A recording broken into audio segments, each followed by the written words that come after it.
Hello and welcome to Camille Flammarion Series 2024. We are delighted that you are here with us watching episode number 9 of the series.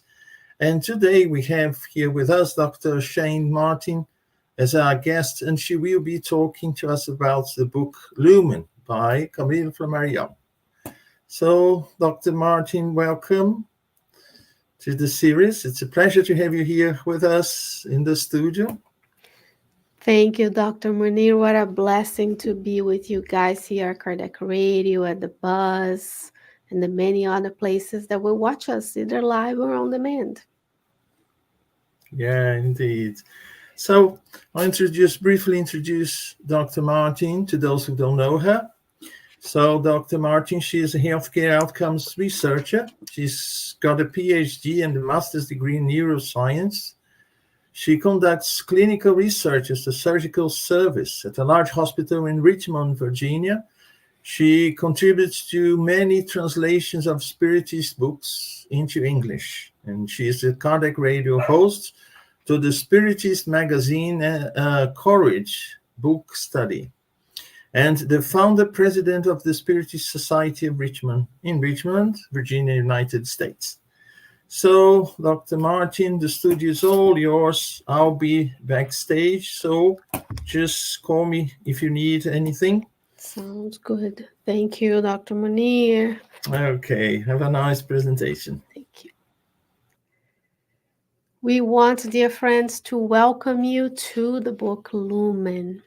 First, we want to thank you for being here, interested in this, one of the pioneers of the Spiritist movement, the book Lumen. And of course, I want to thank Elsa for putting us all together once a month to study, and so we can get to know more of the history of our own Spiritist movement. The book Lumen, of course, was written by Camille Flammarion.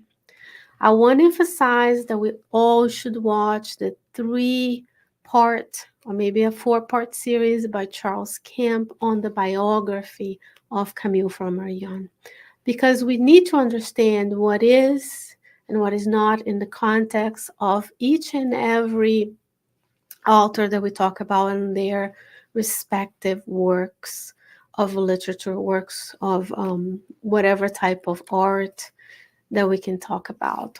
So I have this copy of the book Lumen that you also can have, that is, I believe, from Duke Library, where I chose this one versus there's a free version of the book as well. We can link in the descriptions or in the comments. The book Lumen was first published as part of a different set of collections in 1782. I chose this version, and I believe it became its own set-aside book in 1886, 1887. I chose this version because the same way when we want to understand where an author is and what the book is about, we want to understand the structure of the books that we're listening to.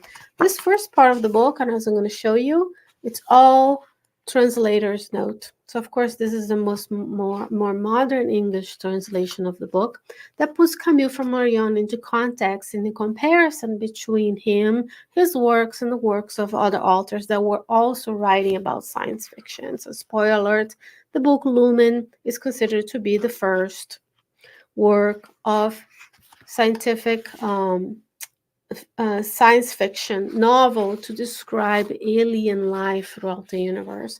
And the back of the book, which is very helpful to me, has notes. So it puts the comments and the descriptions of the different worlds and the different concepts of Camille Flammarion into context as well. So it's a all-in-one resource for us to understand. And of course, we want to encourage all of us to read the books. Maybe if you like science fiction, this can be a book that you can share with your friends and family, and even in your Spiritist group as well. So the book structure, just as we study in other parts in the books of Gabriel Delan and Leon Denis, we want to understand how the book is structured so that we can take the most out of the teachings of the author. This book is structured in 5 conversations: first, second, third, fourth, and fifth conversations. And each conversation deals with a different topic. So he titled his first conversation, Resurrection, of the Past. The second, The Reversal of Time. The third, Homo Homunculus. Fourth, Previous Lives. And fifth, Imagination is Bold, Nature is Bolder. So I will be bringing to you selected readings from each of the chapters so we can immerse ourselves in the stories of the book.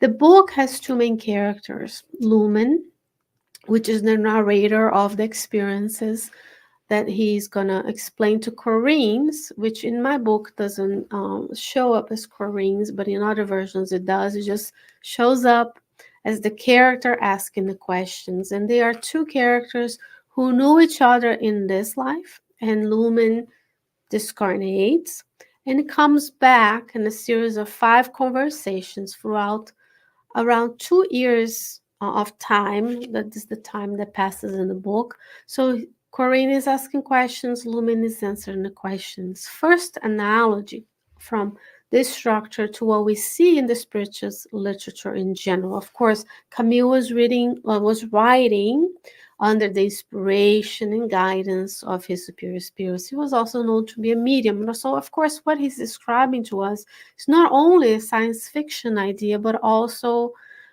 perhaps real experiences that he has had, that he was able to learn from the spirits. In the same manner that the books of Allan Kardec, in the 5th conversation, he mentions his meetings with Kardec, having known of Kardec and explaining to Kardec how his teachings were, how his descriptions of the many lives and different planets and life forms in the universe is coherent with the theory of the polarity of existences and the multitude of inhabited worlds. So I'm going to go back and we're going to go somewhat in detail to each one of the conversations. Now, I have no problem saying to you that I do not mean to be reading and discussing a whole book that could be its own book club in the 40 minutes, the 45 minutes that we have together. I want to inspire you to go read the books. We are so bombarded with so many information today, but we need to go back to the source and understand where we were. And for those who love physics, who know way more physics than I care to admit, because I'm a biology, I'm a medical person, but there's a lot of information here based on the physics of the time. Remember, this book is from late 1800. So since then, many more discoveries and beautiful things have been brought to us by physics, and we continue to experience those discoveries, especially as we talk about going out into the universe and exploring different planets, so on and so forth. So shall we dive into each and every conversation? I'm always going to bring us to compare and contrast with our teachings of the Spiritist doctrine, because I want to think about how this book can inspire us to transcend the knowledge that we have, especially if you're not a Spiritist. If you're only concerned with the physical body, the audience is not of an audience of a Spiritist, is the audience of everyone who was in France and in Europe reading books at the time and thinking about the multitude of life forms and lives all throughout the universe. So in the first conversation, Lumen and Corinne are having a conversation that he titles Resurrection of the Past. It's the longest conversation on the book, where Lumen is describing his experiences after the death of his physical body. After the disintegration of his physical body, where we call death colloquially here on the earth. So he's talking about traveling outside of his body, seeing his body, understanding that he is outside of the body, that this current life on the earth is ended, and he's going to travel in space and time. He describes to Corinne's Lumen that he is actually talking and speaking from a capella. Remember, capella is I believe it's a 4-sun star group And he is in one of the planets that belong to a Capella, and he's explaining to Corinne how he can, from Capella, look down and understand, look down metaphorically, right? Because there's no up and down, left, right, and on the universe. But he can, from a Capella, look and find um, himself in space, floating in space, traveling to different places, which we know we can do through dreams, through experiences. And he's meeting other beings in other planets. He also talks about watching his own life on Earth, passing through his eyes. So he's just describing to Corinne what's happening. So the first thing we want to bring attention to here is, he says, did you feel any sensations immediately after death? You're probably already thinking that I'm reading from the Spirit's book, but I'm reading from Lumen. He says, after death, but there is no death. It's not death. What do you call death? The separation of the body from the soul. It is not, strictly speaking, a material process like the chemical separations of elements from a compound. No one is more conscious of these final separations that seems to be cruel. We are born into heavenly life as unconscious as we are born into the earthly life, except that the soul, no longer enveloped by its bodily shell, acquires a consciousness, individualness, and powers far more rapidly. So here he is in details explaining the composition of the bodies as they understood back then, that there is no death. When you and I talk with our friends and family, when we help those through the grieving process, of course we are sad, we cry, but then through these conversations, we are understanding that we can connect with our loved ones. That is just a change in state, it's a transition from one state to the next stage. And he will talk about the body is this association of molecules, molecules being associations of atoms, and how we renew our body incessantly throughout our lifetime. So if we think about it, now speaking as a biologist, the body that you had when you were born is not the body we have today, and it's not the body we're going to have for decades. We're constantly renewing ourselves. So within the first page, I'm only on the first page, we have many concepts we can take. Of course, we can read this strictly as a science fiction novel for those who don't believe in immortality of the soul, life in other planets, who are still believing only in the physical. But then we can think about if Koreans can talk to Lumens, they were friends in this earthly life, then so can we. You now, dear friend, is being inspired to be here by your mentors and guides. So when we have questions, we should ask them. Even if it's inquiring about the universe, when a scientist, like Dr. Munir, is in a lab doing his experiments, he is thinking about problems, and his mentors can come here and help, and they do, whether we are conscious or unconscious. So I can do that in my work. You can do that in your life. We can constantly be asking those questions. Is there more? That's one of the features. We're going to see a summary of the book. It is inspiring people to think about us. Think about how many books these days we have about this, how many movies we have of people leaving their bodies, traveling into space, Star Wars, right? We have this ability to travel through space and build spaceships and go and survive.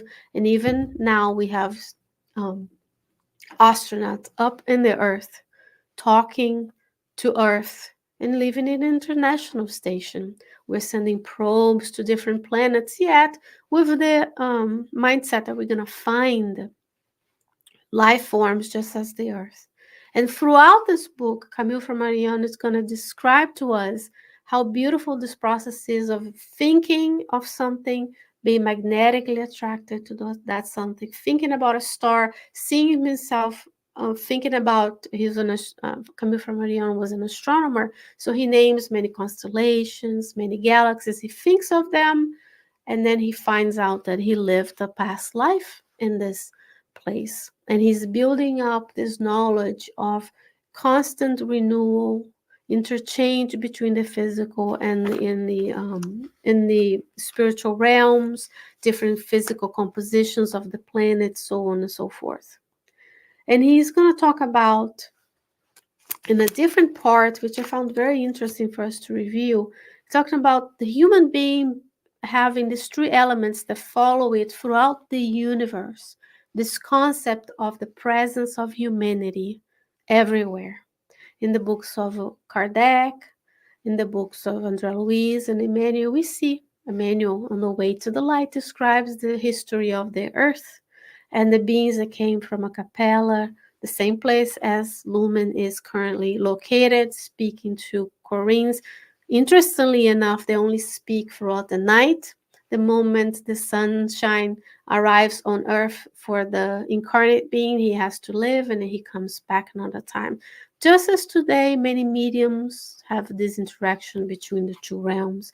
He talks about three elements of the human being reproduced in the universe at large: the atoms that comprise the material world, the physical forces that regulate the world, continually transforming it, God, the eternal and infinite spirit, intellectual organizer of the mathematical laws, the physical laws that we obey, this unknown being that reside in whom reside the supreme principles of truth, beauty, and goodness.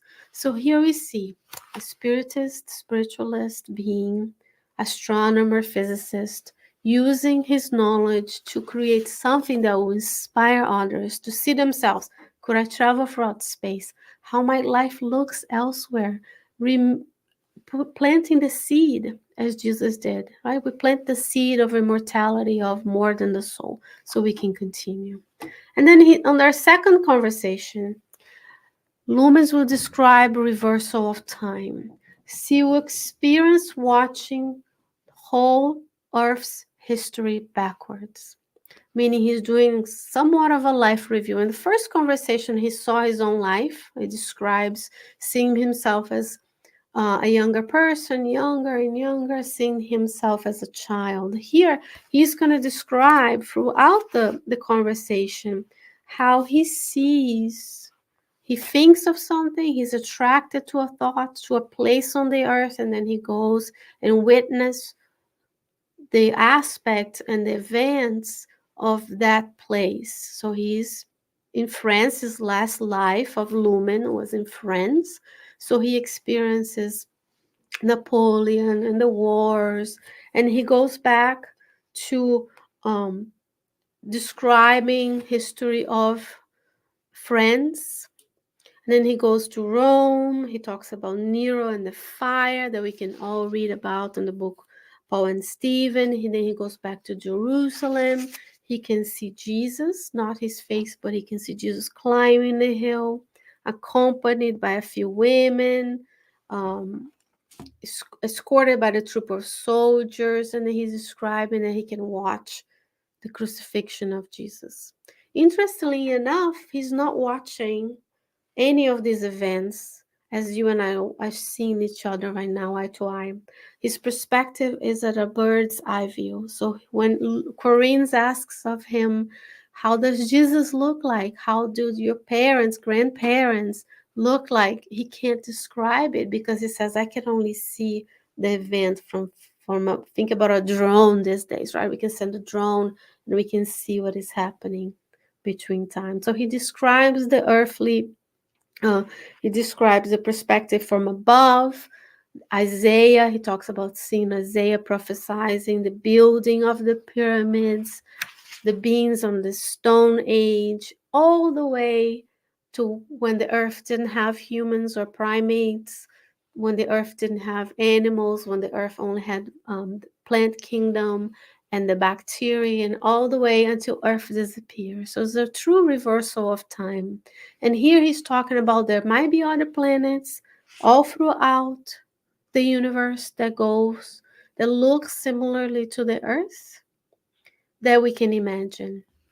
He also talks about how we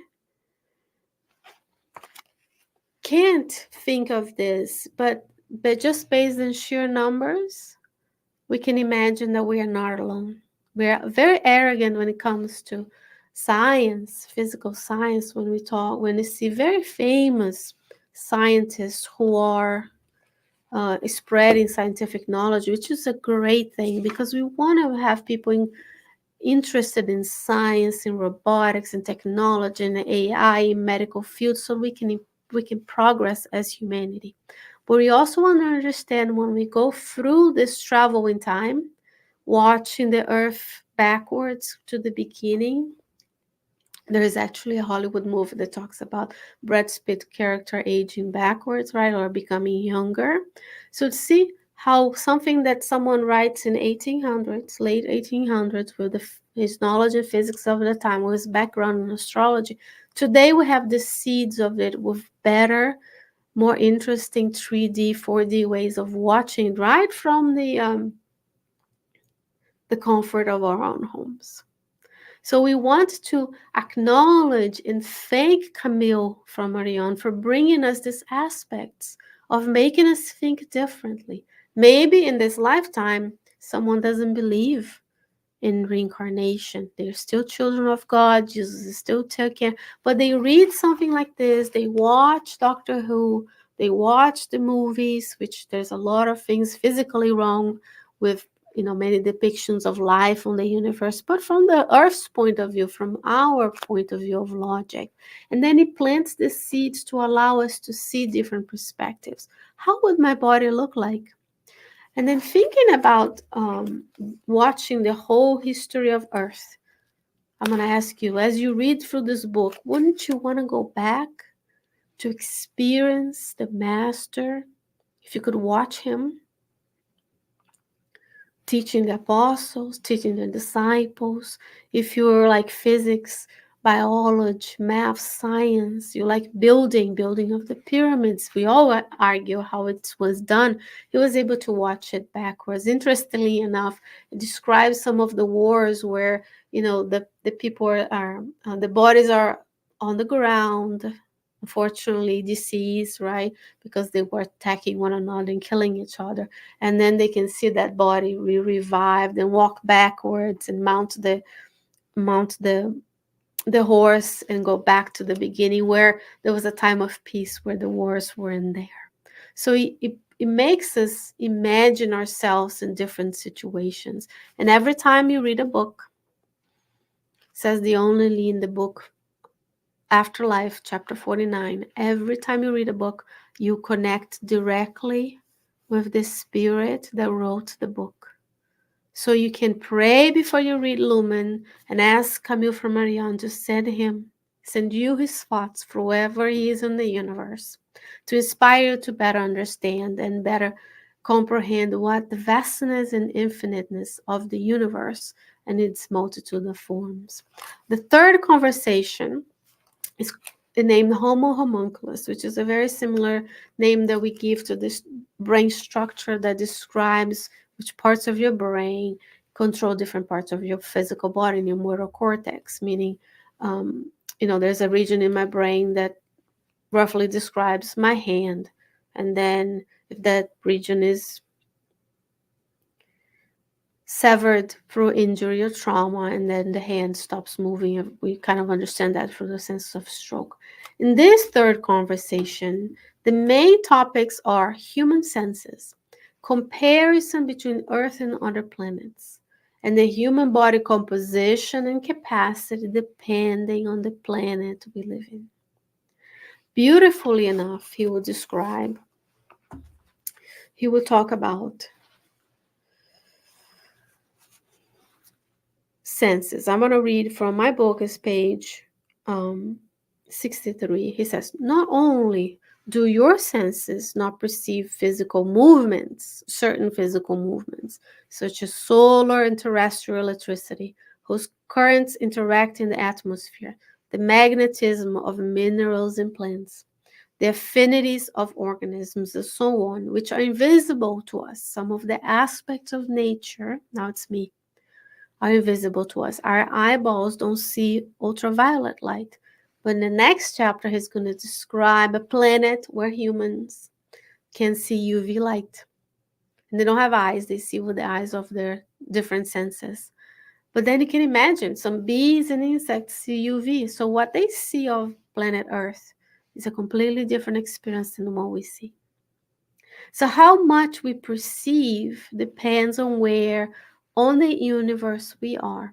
So when he talks about comparing humankind here on the earth as elsewhere in the universe, he's bringing to us the concept of evolution of the soul and of the physical body.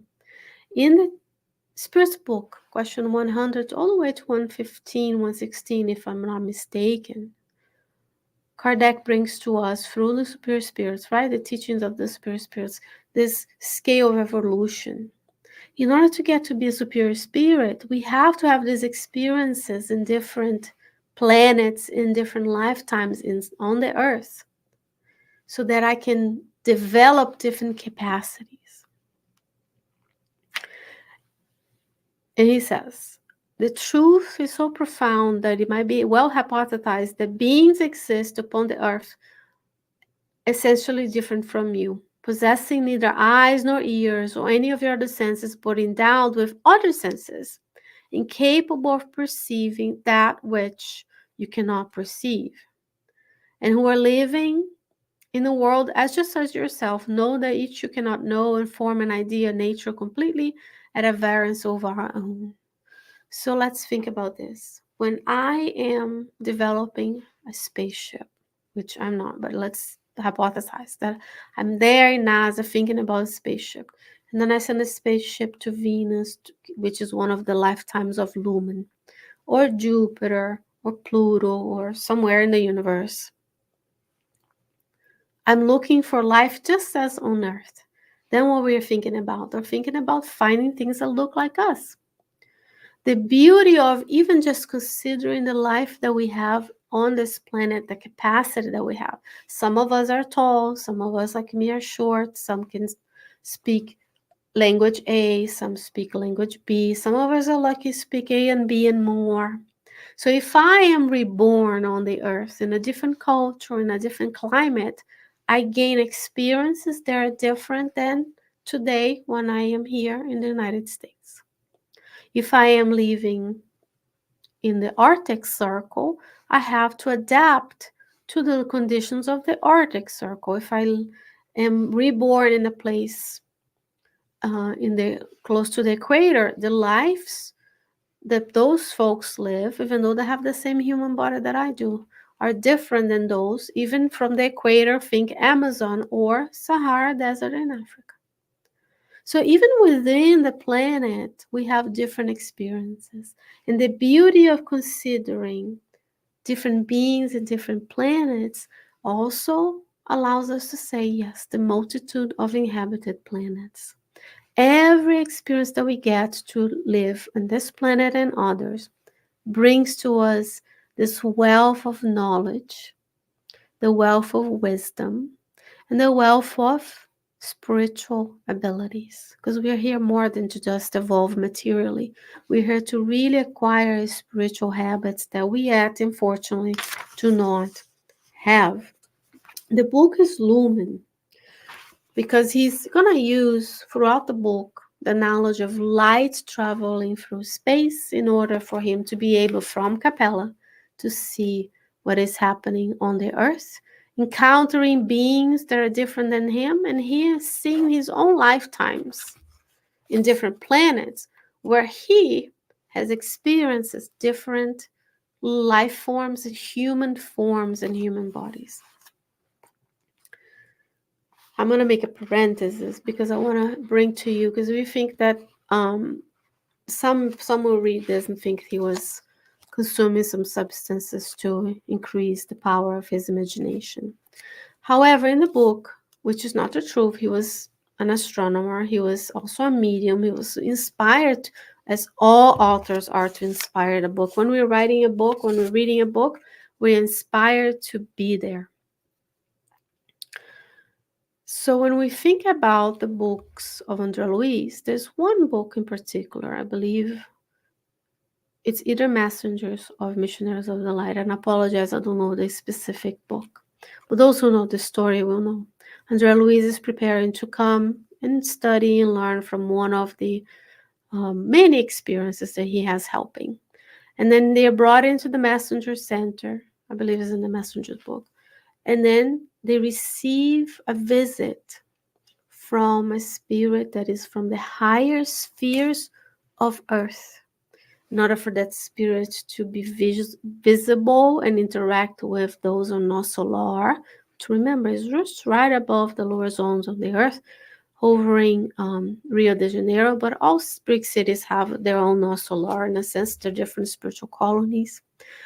The beings in no solar have to materialize inside the dome the elements for that being who does not have the human form as we know to materialize, and the upper half of his body materializes. So imagine, dear friend, how many more bodies all throughout the universe can we find? How many different types of humans and the abilities and capacities that we have that are somewhat attenuated on the earth so that we can live and experience the life that we have on earth. Now, for the fourth conversation, describes Lumen's many lifetimes. He talks about being a capella and watching beautifully the beings in the capella praying for us on the earth because they can watch one of the wars that are happening in France, one of the battles, and they feel sorry for us and they pray for us. Now, all the planets on the universe work in cooperation. We know from the way to the light, I'm going to go back to this part here, from Emmanuel, that the spirits met to plan the formation of the earth. We know from the book No Solar that the spirits are praying but isolating somewhat themselves in Jupiter, in Venus, in Saturn to protect themselves from the nefarious effects of the World War II on the earth. The worlds happen in our lifetimes happen in cooperation. And on earth, I'm here to learn to live with the resources of the earth, and my perispiritual body, as we see in the Spirit's book, absorbs the elements of that planet. So there's nothing that cannot be true about the stories. Human composition and capacity depends on the elements of the planet. On Earth, we have our own periodic table of elements. In other planets, they have their own. Therefore, we're going to look and act very differently. Here, he's going to talk about the many lifetimes that he had. So I would like to invite you to think about these lifetimes. Where were our own lifetimes? We may or may not be able to know of them. But he's going to talk about his lifetimes. So he's going to talk about incarnating on Gemini Virginis in 172 years ago. Then he had a life in Andromeda, which is a different galaxy from the Milky Way, right? The closest, if I'm not mistaken, galaxy from the Milky Way, our neighbor. And then he had a life in Venus, our own Venus, 900 years ago. In Cygnus, 1500 years ago. And Theta Orionis, 2500 years ago.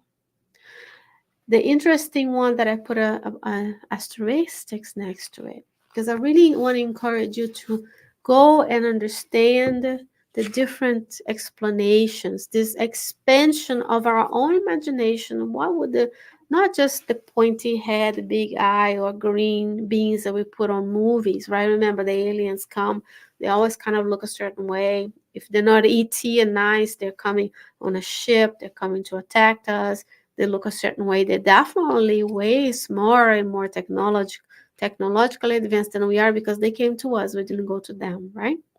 But then in Cygnus, he talks about a humankind, which is very interesting to think of it because we know we don't regress, but a humankind that is stationary. So he says in this planet, they're calm, serene. There's no war. There's only one language.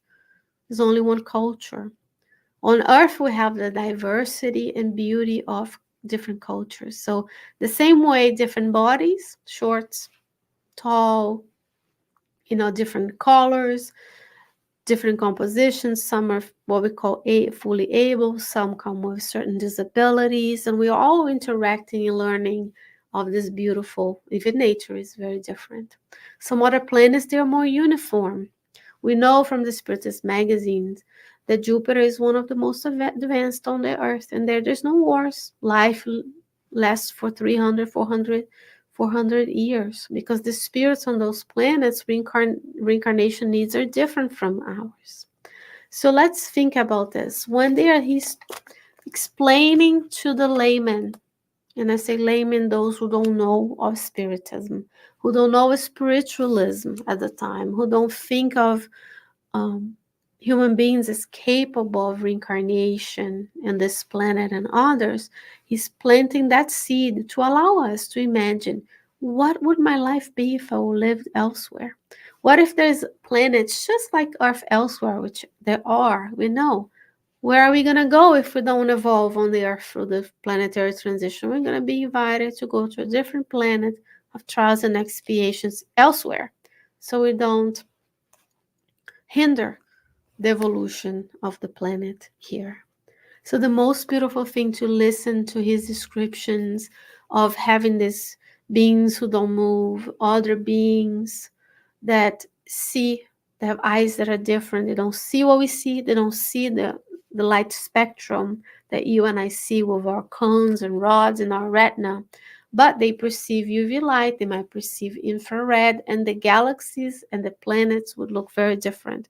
The composition, if you could put a, actually, you can actually see this. If you go to the NASA website and you look for the Hubble, now for the James Webb Telescope, the Chandra Telescope, and many others that I won't be able to mention here, they have many descriptions where the artists, they take the same image of one galaxy or of a body of a star elsewhere in the universe with the different telescopes, and they superimpose it, and you would see the nothing that we imagine with the infrared, the X-ray, the visual light. When they show us different things, so it's much beautiful to understand and imagine ourselves as traveling through space to experience it, right? And if you do travel through space, please come back, write a beautiful science fiction novel, and spread the good news that life is more than the physical. And the last but not least is the fifth conversation. Imagination is bold, nature is bolder. In this conversation, he's going to go explain to Corinne's Lumen, we explain to Corinne's how the universe is infinite. This is a more modern concept, right? In the beginning, we thought that all we saw in the world, Earth was the center. So here's a picture of the James Webb Telescope from NASA for you to understand that's a little piece of the Earth sky where James Webb is looking, and see how many galaxies you see here. All of these have many suns, many stars, many humanities, many different kingdoms of plants, animals, and minerals that we don't imagine. They're out there in the universe, oblivious probably to our existence, the same way we think they're not there.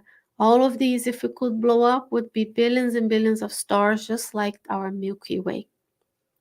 And in the same perspective, we never saw our Milky Way, right? There's no probe outside the Milky Way taking pictures of ourselves. What we know is the spiral galaxies around us. So look at this beautiful image here. The universe is infinite and is expanding. God is constantly creating. So he's going to talk here about the moral and intellectual diversity of humankind. Not only physical, as we see each other as physically different, but morally and intellectually diverse. So what I know complements what you know. What you are able to accomplish in society, I can't, and vice versa. Then we fulfill the law of society by interaction, by building relationships, by using our talents to perform the knowledge. So the many scientists that came together to create the James Webb, and the billions of dollars that we paid to send the James Webb into the outer space, protect it from the sun, and it's there taking pictures of same places as Hubble, and there are beautiful NASA galleries that you can download. They put all those pictures in flirk.com. If you go to NASA, just Google NASA James Webb, and they have, Hubble, James Webb, and even within the difference is so much more beautiful, so much more clear. As technology improves, we're going to know more and more and more. And he talks about how the universe being infinite, We have different senses. He says the Saturnian eye sees in a different manner. The universe is infinite. Our terrestrial existence, this is on page 113 for me, is only one phase of the infinite. In an inexhaustible diversity, enriches the marvelous field of the eternal sower. So here he is bringing to a science fiction audience, because usually we're more rational, the knowledge of an eternal sower. It is also in the conversation where he mentions Allan Kardec, meeting of Allan Kardec, and how he was allowed to bring these concepts to us. So sowing the seeds to allow each other to see more, to compare, to look around us and see one another as complementary, not combative, not one against the other. So if you think about, he says, it's very interesting. Well, I recently visited a world belonging to one of the most luminous regions of the Milky Way, where a completely different moral order exists, where the constitution of the government is such that only those distinguished for their virtues are placed at the head of the state. So, in the most luminous places, only the good reigns in the organizations of the planet. Same in Nosolar, just one colony of the Earth. I bring Nosolar because it's the one that people most know. But at the head of the galaxy, there is a superior spirit and others working, right? Remember in the Bible, it's a group of Elohim, group of gods, of spirits who create the earth.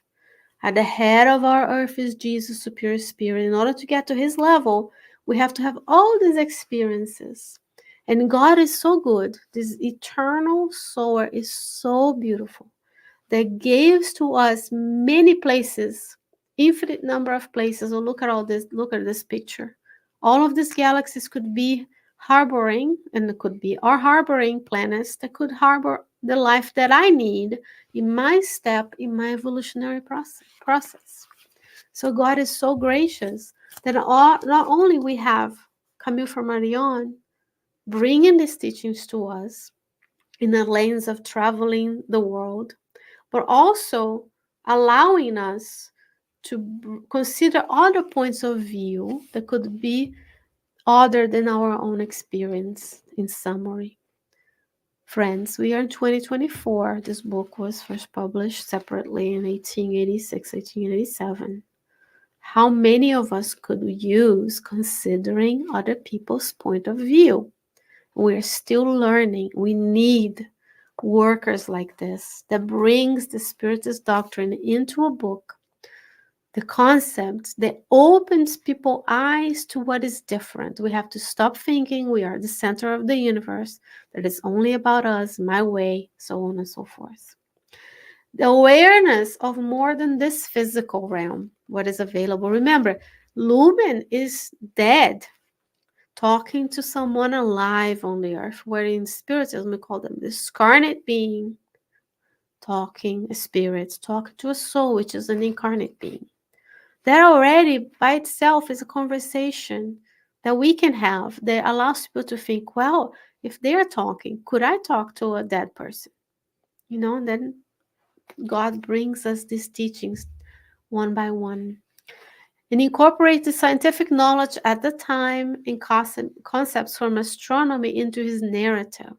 So it's bringing people to be interested in the topic, to go study, get their studies, be professors like Dr. Menin, teach this back to the people so that we can open our minds to the constant goodness of God that grants us books like this, but not only that, that grants us the ability to be here today together, to just have a little glimpse of this beautiful narrative of Lumen by Camille Flammarion.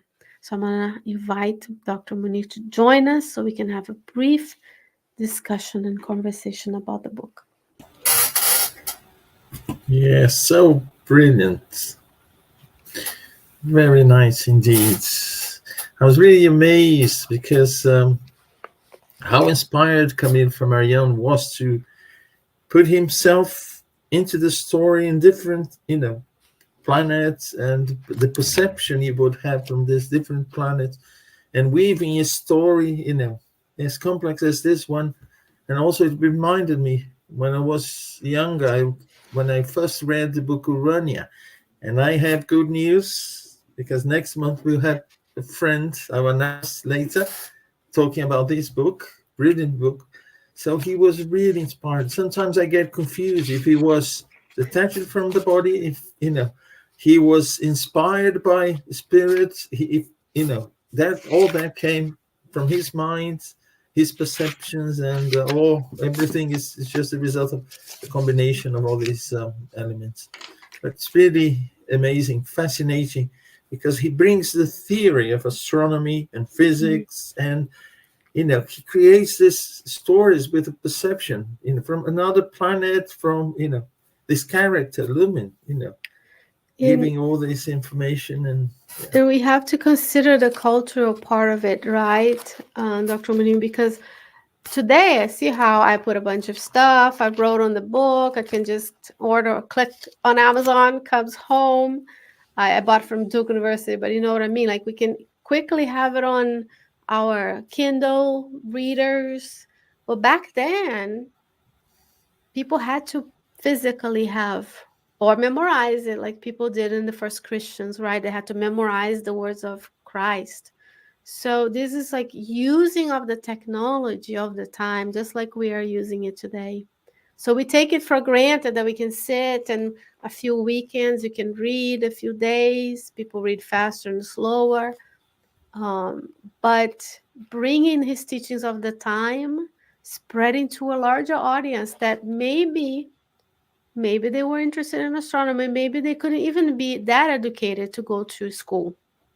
And today we have so much time, so many things fighting for our attention that we have to be very careful to pick wisely and to pick something like Lumen, Urania, and all the other folks. Even if nothing, you go watch the series on Buzz Ian Kardec radio websites so that you can at least have a little idea of how this all weaves in together, because he didn't know of Kardec. And yes, there is um in the beginning of this book, this person is not a spiritist, of course, who translated, is a scholar.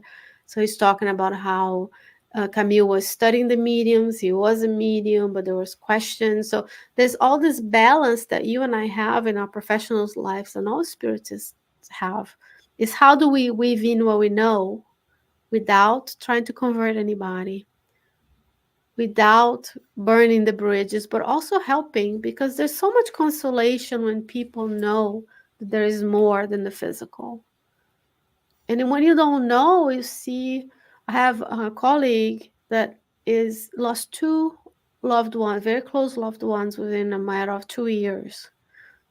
And you can see sometimes the despair in their eyes, because like, I never see you again. No, like we have to kind of weave in the teach. Have you ever considered, have you watched this movie? Sometimes we say we have to bring in, unfortunately, the spiritist literature in terms of visual, because people like movies and stuff is not as profound in the US as we say Hollywood, Doctor Who, and Interstellar. Yes, there's errors in physics there, but at least brings people minds and say, have you thought about this? And then we can slowly spread consolation. And that's how Camille was spreading the teachings of astronomy, right? He was very young when he became inspired to study this. And he had a lot of difficulties, like all of the Leon Denis, Kardec, Gabriel Delan. We have difficulties. Divaldo has difficulties. So when we are crossing a barrier, creating a trail, it's harder. But he persevered, he continued. He had a lot of difficulties continuing his studies. Nowadays people can get student loans, right? So it's just so beautiful. And I wish, I truly hope people will go read we maybe we can put the link to the PDF on the description, so maybe people will add it to the comments. Then people can see for themselves and Yeah, imagine. there we Yeah, are. that imagine what it could be if they transported themselves to, I don't know, let's go next door, let's go to Venus. Yeah, this is the link from the Internet Archive, and thanks to the Duke University, it's Yeah. available there for those who want to read it, for free. It's it's, um, it's really nice, and it is amazing because we hardly know things about the material life in our planet. And what the spirits are bringing to us is just the surface of the surface, the outermost layer, which is very thin in terms of knowledge. And there's so much more to learn. And when we, get to learn and to observe and to put in practice in our lives, there's all these information and teachings that we receive. There's different perspectives. I would say, exercise of the mind, to go to another planet, to imagine the universe. If we could see what, the spirits come and tell us about the spirit world and so on. Something that amazes me every time, I hear someone mentioning that spirits are everywhere in the universe, everywhere, not only in planets. They prefer to be gathered around, uh, um, a solid, a sphere as a planet, but they are everywhere in the universe. So we are not confined to the surface of the planet. We are confined in physical terms because of our physical body, which is, actually, it has been elaborated from the material that exists in the physical earth. But, around the earth and everywhere in this universe, we find human beings. And they are not aliens as such. They may be different in a physical body in another planet, but they are us. We can perhaps next incarnation or in the future go and inhabit one of those bodies in one of those planets. Who knows? Yeah, in the books that we see, right, we think about how many things we are focusing on, our attention, things that are fun, funny, not so good, and then we need to focus on learning, because we're not going to take our physical possessions with us. We're going to take the knowledge and the spiritual abilities and the moral qualities. Even in the book, Planetary Transition from Tivaldo, Manuel Filomeno de Miranda brings to us that spirits from the Pleiades are coming. I believe it's from the Pleiades, are coming down, right? They, during the tsunami, they came and later they reincarnated. So yeah, there's a transmigration, just as Emmanuel told us in The Way to the Light. And different audience need different things. So there's so many things consuming our brain power and our attention for the physical. So there's the forces of darkness trying to keep us down. Buy, consume. And then the good spirits come and bring us, but they're more of a whisper than a scream, right? So we have to be very mindful of, especially you teaching in university, how hard it is to grab the attention of the newer audience, because there's something funnier out there. There's something, Yeah. that we need to bring this beautiful idea of just sitting down and look at the sky at night, go to the backyard and imagine, just like the ancients, right? When they wrote the Bible and they're like, well, God created this and this is they just thought of it, things rotating around us. But we can say, next time you see a star or planet, sometimes we can see Jupiter, sometimes we can see Venus and Mars in our own sky, at least here in the northern hemisphere. Then, if the conditions are right, then we can imagine what would it be to live there, because one day we may be given the opportunity, but we have to evolve and learn on Earth first. And it Yeah. starts with knowledge, it has to start somewhere. But Mm. yeah, I really appreciate the opportunity of being here, Elsa, you coordinating, all the folks who are coming to bring the teachings, right? We can read ourselves, but then we have to listen to other people's interpretations of the same book. And that's why we say buy it, download, to a book club. Instead of watching, YouTube or TikTok, Saturday afternoon, morning, come grab a cup of coffee with the Spiritist Center, do a reading, because we tend to focus, at least here, we tend to focus on the main works, right? Kardec, Emmanuel, André Luiz. Yeah. But there are other things like the book Afterlife and the books of Gabriel Delan. There's so much that we still need to know to truly understand how much work, because what we're doing is very small compared to the sacrifices of the pioneers. Yeah, and how important it is. I mean, the work of Kardec becomes even more important when we read these books by Gabriel Delan, Camille, Flammarion, Léon Denis. Then we see that, in Kardec we find the basis, we find the pillars, and then we can better understand all these books.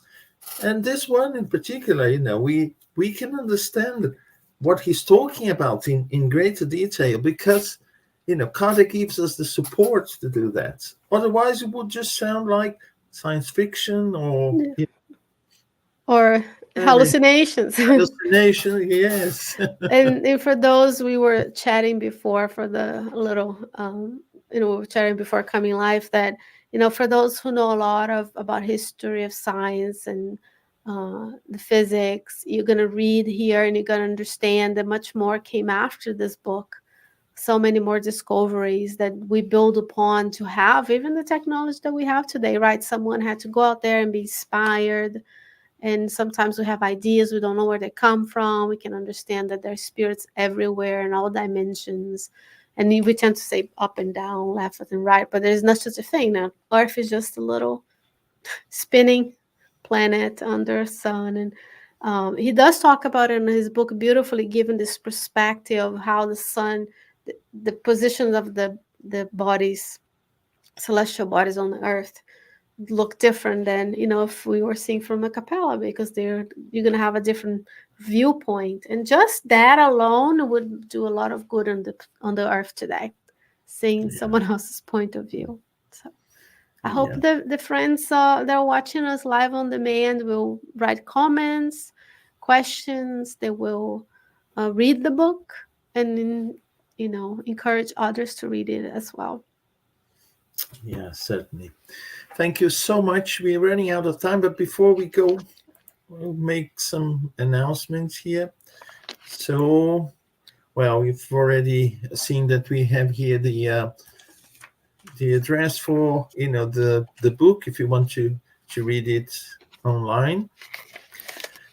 I also want to announce that next month, on the 6th of October, we have here with us Dr. Dan Assisi, and he will be talking about another wonderful book, Urania. And this book is fascinating, very, very inspiring. So you're all invited to join us the 6th of October, 7 p.m. British Summer Time.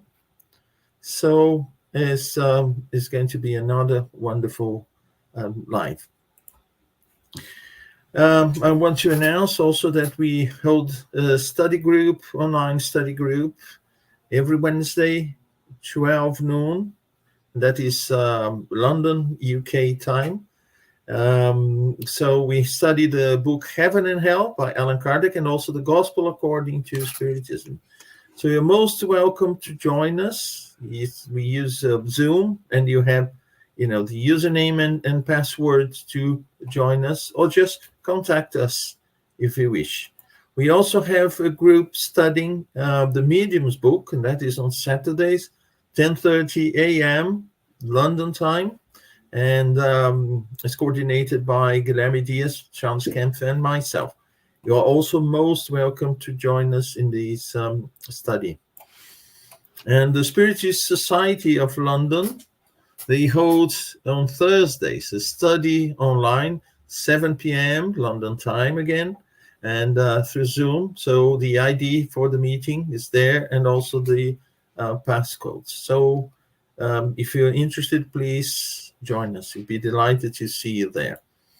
And we want to thank Kardec Radio for allowing us to use the studio for all the support that we get whenever we have, the idea of creating a series and offering people the opportunity to get to know some of Spiritist books beyond Kardec books. And we get the support from people from Kardec Radio, and also making it possible for us to broadcast this program today. So that's what we had for today. Dr. Martin, your final words before we go? Thank you so much, everybody. Go get the Lumen, the PDF or the Duke one. Study, read, spread the good news, whichever way you can. We thank Kardec Radio, Elsa, Munir, everybody who make this possible. It takes a lot of work in the behind the scenes for us to be together. And of course, the good spirits that inspire all of us. Thank you so much for this opportunity. Thank you, Dr. Martin, for the time preparing this presentation, for the time spent doing the presentation. We are really delighted. And to all who are watching us, I hope to see you next month on the 6th of October, for another episode of the series, next time with Dr. Dana Sisi about the book Urania. So for now, bye-bye. See you soon.